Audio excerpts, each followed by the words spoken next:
Hey guys, it's James with Blade and Balance, and today's video is a little bit of a difficult one. It's going to be very long.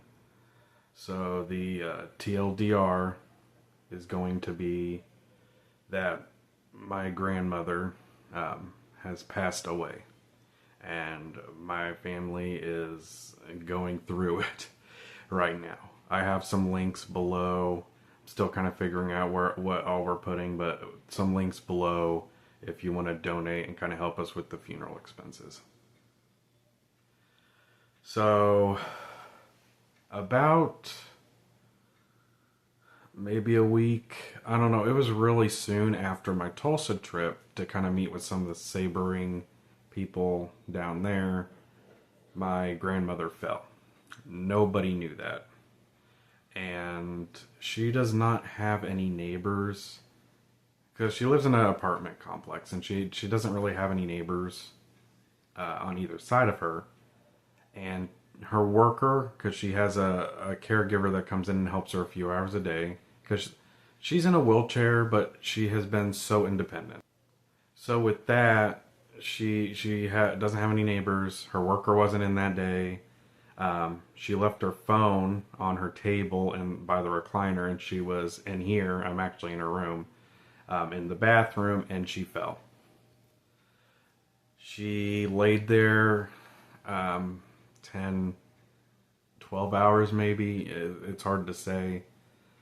Screaming.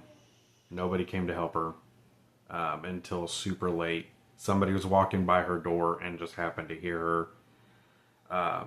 Thankfully, at the time, she didn't have anything wrong with her. She was very weak, though. So she was used to kind of getting up, transferring, doing that kind of stuff for herself. And after that, she could not. So she called me the next day. She went to the doctor. They cleared her. She didn't break anything. There was no bruising. So she called me the next day. She said, "Hey, I fell. I can't do anything for myself. I need help." So for a week and a half, I was here with her full time taking care of her. She, like I said, she does have a worker, but because how independent she was, the worker was only here 4 hours a day, and she needed 24-hour care because she could not get up. I had to physically pick her up and help her get to the bathroom. My wife was here at the time. She was chained. We got her because she was having bathroom like all sorts of problems just started popping up. My wife was taking care of, like, kind of cleaning her up. My grandma was in tears. She was so embarrassed. She felt so bad that we were having to do these things for her, but I was like, "Hey, don't worry about it. You took care of me my entire life. We're gonna be here to take care of you for this." So my goal was to try to kind of get her strength back. But that really wasn't happening. So a physical therapist came in and he's like, "Hey, you need to get into one of these facilities." My grandma, very adamant about not going into a nursing home because she needed her independence. And she was willing to acquiesce and have me kind of take care of her full time where she did that. The company who runs her worker was going to give her a worker way more hours, like 36 a week, and then I was going to take over, like, completely for nights. Because I do have a family and kids and appointments, all this other, like, responsibilities I have to take care of. So I want to be here. I wanted to help her. I was more than happy to, but it financially drained me. I used all my money kind of running back and forth, taking care of her, getting things we needed, and so that me working essentially for her overnights would help kind of alleviate that, and I could still be here for her. We did convince her to go into a nursing home temporarily, so it is like a rehab center almost, a nursing home / rehab center, because she lives in rural Kansas, so there's not a lot around here.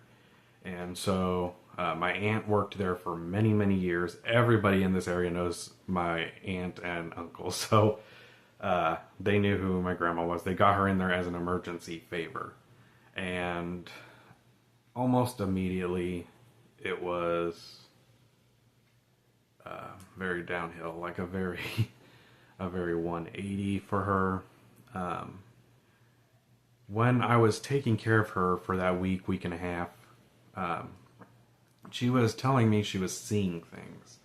She said she saw a pitchfork in the corner. She saw a snake in her chair. She saw eyes peering at her under her chair. She saw things moving. And that concerned me. And she also, for a month or so, had not really been eating. She had been drinking plenty, but she really hadn't been eating, which I had done research on kind of end of life stuff before, and so I was kind of preparing for the worst. I mean, my grandma was not a young woman. When she passed, she was 83. So, and she was a heavy smoker all of her life.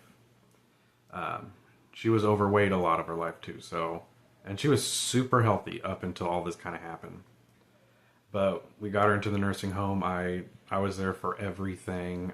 She made me her power of attorney, which I'll talk about that in a little bit. So, because she was getting confused, she was seeing things. She needed someone to kind of. And I told her, I'm like, look, you may not understand what's going on. You may not see things like as they're happening. I'm like, I do though, and I will let you know everything that's happening. We'll discuss it. I'll explain it to you regardless. So she just kept kind of getting where she was getting delirious. She was talking to like curtains. She was looking for her phone, her cigarettes. She is, like I said, a heavy smoker her entire life. So she was like almost holding the cigarette permanently. There was nothing in her hand. I was visiting her at the nursing home every day for hours, as much as I could.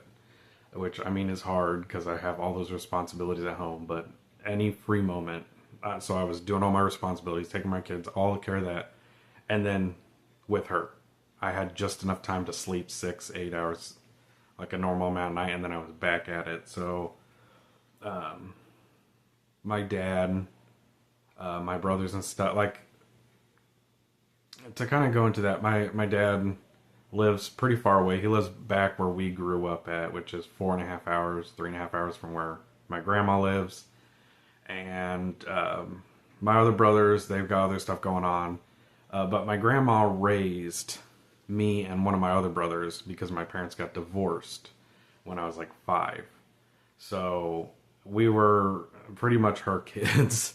And so I kind of stayed in this area because I anticipated something like this might happen and she needed someone here. Well, May 8th, the nurse calls me. She's like, you need to get down here. We need to talk about a couple things. I anticipated the worst. However, the day before, because I was there visiting her pretty much every day, we held a conversation. I mean, she was a little delirious. She was a little confused at times. But we held a conversation. She was just so exhausted too. And so I went in there and she was like almost gone at that point. Like complete 180 from the day before. And I told the nurse, I'm like, I know what's coming. What's kind of our time frame we're working here. She said, I don't think she's going to last till Monday. So I called everyone. I was like, we need to start. We need you guys here. But because I'm the one living here, a lot of the kind of the power of attorney, kind of figuring out some of the funeral stuff at first was like on my shoulders. Now, I summoned up everybody. Everybody got to kind of say their goodbyes. She was completely out of it. However, if you know my grandma, she loves her grandkids, which me and my brothers, and especially her great grandkids. So my kids came in and she perked up and she said, "Oh, hi guys." And her eyes opened for a minute. And I mean, her eyes were kind of off and on, and she was very uncomfortable. She was in a lot of pain, but her eyes were almost clouded over. So remember that for the rest of this story. But they almost brightened up, and she's like, "Oh, hey guys." My daughters, they're kind of young. They don't really understand. My son, He's the smartest kid I have ever met. He is a genius. If he wants to learn about something, he knows all about it. Right now, he's stuck on planes. He knows everything about every kind of aircraft, and it just kind of came out of blue. So he knew what was going on. He was very devastated because I'm very close to my grandma. Like I said, she raised me and the brother under me. We weren't really her grandkids at this point. We were her kids. So she got to experience being a grandparent to him, and so he was really devastated. But he's a tough kid. He's dealt with it, and so everybody came in and said said their goodbyes without saying their goodbyes. We laughed, we told stories, tried to make the room very, very happy and stuff. My dad wasn't really upset and stuff until he got there, and he immediately started crying, which gets to me, because, like, for example, my grandma, she would say, like the Little House on the Prairie, when the dad cries, she starts crying. So it was very much like that. Like, I can't stand that. So we just told stories, lined everything up. It was getting late. They brought us like food and drinks and stuff. It was super awesome. So we didn't have to really leave. And the nurse was like, well, we need someone here with her 24/7. Do we need to have I was like, no, I'm going to be with her until we know. So everyone left.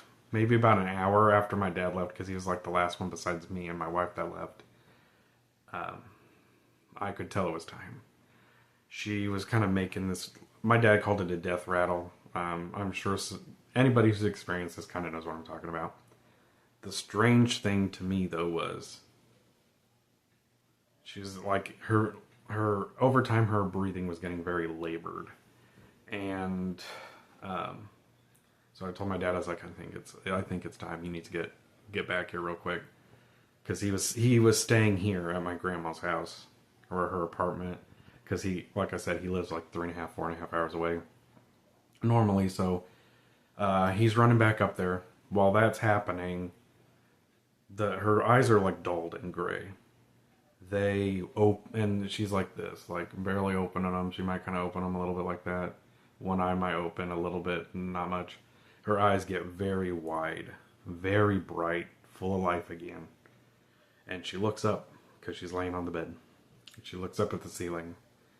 Her eyes it's not like, I want to say darting, but they're not really darting. She's kind of like looking back and forth kind of slowly. She's seeing something. And I say, are you looking for me? She said no. I'm like, are you seeing something? And she's not really responding. She just kind of like very amazed. She's seeing something or someone. And then she kind of looks over at me and my wife, and I'm telling her, I'm like, it's okay if you need to go. We'll see you again before, like, I'm like, I'll see you again soon. I might make you wait a little bit, but we'll see you again someday. I'm like, Dad's going to be devastated. I'm going to be devastated, but we will be fine. I will take care of everything. You don't have to worry about anyone. We'll all be all right. We're going to miss you like crazy, though. And she's looking at me bright-eyed. And then she's gone as my dad gets there. At least we think she's gone. All of her vitals go plummet. But we're thinking she's gone, but there's still something there. Because she's got her blood pressure, her heart's still very faintly beating, she's very faintly breathing. And we're talking, me and my dad are talking, my dad's really upset, of course. And I'm trying to comfort him, I'm trying to keep everyone kind of together, and we're like sure she's gone at this point, even though her body's shutting down, but so he leaves, and she hadn't really moved at all since, like, she stared at me. We had that kind of communication. She saw me. She was looking around at whatever she was seeing in that moment as she was passing to what's next. And her eyes was kind of open. She was like struggling to keep that open, but she was not moving. So the moment my dad leaves the room, flatlines completely, closes that eye. So I think she did not want to see, and she did not want my dad to see her go. She was holding on, and she was staring at him the entire time. So I think she was hanging on because she didn't want him to see her go. So that was like 3 in the morning. So she died May 9th at 2:16 in the morning. I went home, I slept. I mean, what else could you do? The morning we got her stuff. Today, I just got back. We went to the funeral home. Was making arrangements. She had life insurance and stuff, but not like so. I mean, older people, things used to be way more cheaper. She had a life insurance for $5,000. That's not going to cover even half of the funeral. And my family, we're poor. We've never even had that much, and I mean that's a blessing, and I'll talk about it in a little bit. But so by the 22nd, we got to try to come up with $7,000, and to me that's a fortune. But I'm not sure how we're gonna do it. And again, I'll talk about this at the end of the video. I'm gonna put some links. We need help. I don't like asking for it. This is probably the only time I'm going to ask anyone for it. If you guys want to, if you cannot donate, do not worry about it. But share, please. Share the links. Like, get that out there so someone can help us. So we're going to be asking churches, we're going to be asking family, friends, whatever we can do to kind of get that. I wanted to kind of talk about my grandma too, and kind of my history with that. Like I said, we'll start at the beginning. My grandma was there when I was born. She was watching my mom's U-Haul, like me coming out. And my mom said she is the most excited she had ever been. She had ever seen my grandma. And my parents, they got divorced when I was about 5 or 6. And I remember my dad like telling my mom like, no, don't go, but she left, and I remember comforting my dad when I was like 5 or 6, and so there were at that time there were 4 of us. So my mom took the younger 2, my dad took the older 2, and so it was just me, my brother Jeremy, and my dad, and my grandma stepped up and kind of became our mother figure. So she because my dad was working, so she pretty much raised us. And like I remember, like too, because my family's really big into fantasy, like Lord of the Rings and stuff. So I'm kind of the oddball out that I love Star Wars, and I've always had a fascination with sci-fi. And I think part of that is my grandma she loves disaster movies. She loves kind of some like. For some reason, she was having us watch Godzilla when I was little on the Sci-Fi Channel. So I think, because she always had sci-fi on, so I think kind of my love for that started there. But we lived with her, we played board games. I remember her she was just like even disabled then. She had a cane, she could walk a little bit, but she took us swimming, like, took us out to eat. She was very much our mom. And nothing against my mom. My mom's pretty cool. I like my parents. They're kind of, I don't know, the 90s punk kids. They're grown up, obviously, now. But she very much was our mom. And like my dad, you know, he'd moved on. He married some other people and like another woman. And she was awful to us. So we ended up going back with my grandma. But that lady would abuse us, hit us, scream at us. And so he was paying child support to the children, my twin brothers that he had with her. And so between that and like my grandma's disabled. She can't work. She gets Social Security. And my dad was doing his best, but half of his check was getting taken. So we never really had any money. But somehow my dad always made sure we had like the newest games, like really big gamers. He like things like that. My grandma always was there for us, took care of us. She was our mom. cooked for us, raised us. So this has been a little bit harder than I think your standard grandparent death has been. I mean, even with like people are like, well, pets aren't family, like they're not this, but you can't judge another person's grief. And I know that lots of people are close to their grandparents, but to me, it's a little different because she was pretty much like a second mom, my primary mom. And so, like, she took care of us and everything. Taught me a lot of what I know. The best thing and the worst thing she ever did was teach me how to cook. Because you guys see me, I'm fat. I can cook and I eat whatever I want because of her. She taught me good Southern cooking. And she was very religious. Her faith was very important to her. Her brother, my great Uncle Raymond, we call him Uncle Raymond, he was a preacher. So and my dad's very religious too. So it's been, like, her faith was very important to her. She was always making something. I'm not really sure what it's called, but they have these like plastic kind of grid things with holes that you put yarn and stuff through. She could make pretty much whatever. She used to make like little beds for our Pokemon toys. She'd make coasters. She's got a phone holder, cigarette holders. She made all sorts of stuff. And then a few years before she passed, she's made these they're called like bead paintings or something. I'm not sure. You put the little diamonds and like patterns on a grid.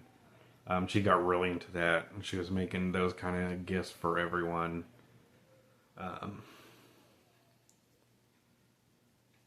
She loved being outside. I'm pretty pale, but she's like dark brown lady. Even though we're German, English, Irish, Scottish, that kind of stuff, she very dark skinned. She said some people mistook her for being Hispanic. I mean, older people are kind of racist at times. She was like, she's very dark skinned because she was always outside. Pretty much, she woke up, went out to smoke, stayed outside visiting with her neighbors and everything. And that's the thing too. I don't know how many people have told me how much they loved her and appreciated her and were friends with her. She has so many friends. She has a lot of friends that have reached out missing her. So she was well loved. Not by us, but by a lot of people. And it is hard. And like I told her, we're going to miss her greatly, but our lives are enriched from the time we spend with her. And we're better for it. Because, I mean, like I said, old people are they have some outdated views, but she taught me like everything. I know a lot of what I am, like being good to people, self-sacrifice, like giving, not taking. And I mean, she would help anybody. She was disabled. She didn't have a lot of money. I know she helped my dad a few times before he kind of got his life all going, and she's even given me. I've been sitting here and she hands me like $20. She's like, "Here, go buy yourself something nice." She's like, "I know you don't ever have money for get yourself something." And she would say, like, she was on Social Security, so she didn't have a lot of money. I mean, none of us do. But she would save all year and give everybody like $50, and to me that's a fortune. She's like, because she's like, I don't know what you guys want. And like, even with this Star Wars stuff I do, she doesn't care about Star Wars, obviously. But she's always interested about hearing it, watch my videos and stuff. My dad does radio. She was so proud of his radio. She listened to him every single day up until she passed. And told him afterwards, she's like, "Oh man, I love your show. It was a great time." Like all of his remotes, because I don't know how much you guys know about radio. I don't know next to nothing, but he's like in the radio station a couple hours a day, and then he goes to like businesses, does stuff like at the businesses. They're called remotes, and she was so proud of my dad for that. And she adored her great grandchildren. Like, I have pictures. I'm gonna try to post some pictures with this video about how important they were to her and everything. But like I was here all the time, and I think like that was like a bonus for me. Like I said, I was there with her until the end.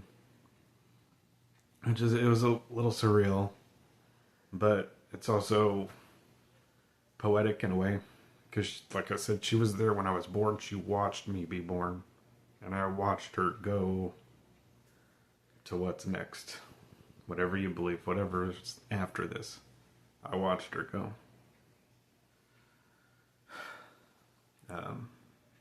Some quotes, Star Wars quotes, I think are important, are no one's ever really gone. There was a show called like Midnight Gospel or something. It was made by the guy who did Adventure Time and this guy named Duncan. I didn't watch a whole lot of it. I always mean to.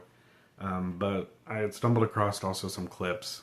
From what I understand, the episodes are based on his podcast, and then they'll kind of fill in and kind of string it together, make it cohesive. And he does an interview with his mom on one of them. And she had cancer before that, and she was actively dying of cancer. Like, she was going to die. And he's interviewing her. And something that I always went back to that, and always stuck with me was, like, no one's ever, like, even, like Luke says, no one's ever really gone. Like, they're gone from us right now, but the love's there. The love, the emotion, the memories, like, she doesn't love me any less. I don't love her any less because she's gone. That's still there. But the cool thing is, we get to spread that love. So the love her parents gave her, she gave to my dad. He gave to me. I give to my kids. She gave to her friends and stuff. It all grows.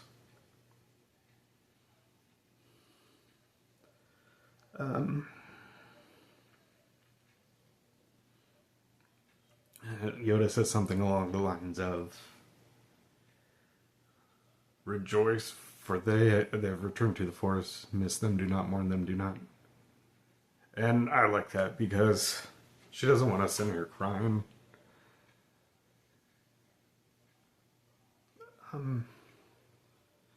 We celebrate. We're happy for those who have come and gone before us. Because, I mean, I'm not very religious, I'm not very spiritual, but there's something. I mean, every pretty much culture for our entire existence of humanity believes in something after. And I mean, if you guys are interested, I'll go into kind of some ideas I have on that, but like Lou says, no one's ever really gone. She's in the ever after. Celebrate those who have come before. Miss them, do not. Mourn them, do not. But another thing too, they always say is, you die twice. When you physically die, and when you are forgotten. So, Elizabeth Carol Durr, born 1942, died May 9th, 2:16 in the morning. I will remember for the rest of my life, and I hope you guys now carry her with you too. And like, her memory now spreads. The love she gave me, I will spread forward to my friends, to my family, to the Saber community. All those who have supported me, the love just grows. It spreads. And we can do, I know things in the world are not great right now, but there's always hope. Things always get better. And we can, love and compassion are our greatest strengths. But I just wanted to kind of update everybody about what was going on. Because every time I went to make this video, like when she fell, when I was taking care of her for a week and a half, like 24/7 I was here with her, and just something kept happening. Even to I was driving home one day, my car like fucked off, so I have to get my car fixed, and we just so like I said in the beginning of my video, I don't like asking for any kind of help. I don't like asking for, especially money, with the world so bad right now. Everything's so expensive. Gas here is like $4.20 the last I looked. In rural Kansas, I'm sure it's worse in the cities. But we have to come up with like $7,000 in a couple weeks. May 22nd, I think, is the deadline for her funeral. And we obviously we're trying to honor her, but we went as cheap as we could on everything. And they even cut us a couple deals. And her life insurance is not covering it. I'm at her house. Got to kind of sell what she has. We've taken the pictures and stuff, genealogy, family history stuff. She saved everything. But I got to sell what I can. But we're going to have some crowdfunding stuff. I'll have my Cash App. We might have a GoFundMe up. I don't know. I got to work on that, and that will be here in the description. If you cannot donate, I don't like that's fine. That's fine. There's so many times I wanted to donate to, even like we had another guy, his dad died recently in our Saver community. I could not donate, but I shared that. I made sure the community knew about it. So if you'll do that, share it with your Facebook, share it with your friends, share it with your family, your churches, your support system, because we need help, because this has been really hard if you've lost someone, and I mean, it's embarrassing too, asking for help, but like we have a lot on our plate right now, and this burden too of trying to figure out how we're going to come up with this for her funeral is going to be really difficult. So if you like what I've done, like my videos, you ever made you chuckle, smile, you like something I do, please at least share. Share this, share the crowdfunding, GoFundMe, whatever I've got up, Cash App. My dad's going to be asking at churches and stuff. We're reaching out to our community and friends and stuff, but just anything you can do right now that helps, because it's been a lot. And like I said, I always felt bad because she didn't get to be the grandma with me. Like, she had one son, my dad, like one kid. My dad's dad left him when he was 9, so it was just them for a long time. And so, I mean, my dad learned a lot raising us, but my grandma was our mom. For all intents and purposes, she took care of us every day, all day, for years. I'm sure you've seen, I've got a shirt that says "Okay, Hun" on it. Because when she first got on, like, my brother made that for us, because when she first got on Facebook, you know, old people, I was like a teenager, they put all caps, like, okay, like, and she thought that responding in comments was sending private messages, so we always gave her shit. She gave us shit. I was always sending her memes. And memes about, like, messed up, like South Park stuff, or something, like, dark humor. I was sending her, and she's like, oh, you're a nut, you're crazy. I was like, the nut doesn't fall far from the tree. I'm like, you raised me, I got it from somewhere. And she's like, you didn't get it from me, you got it from your dad. I'm like, well, Dad got it from somewhere, didn't he? You were his everything. So, but in closing, I just wanted to leave you with a couple things.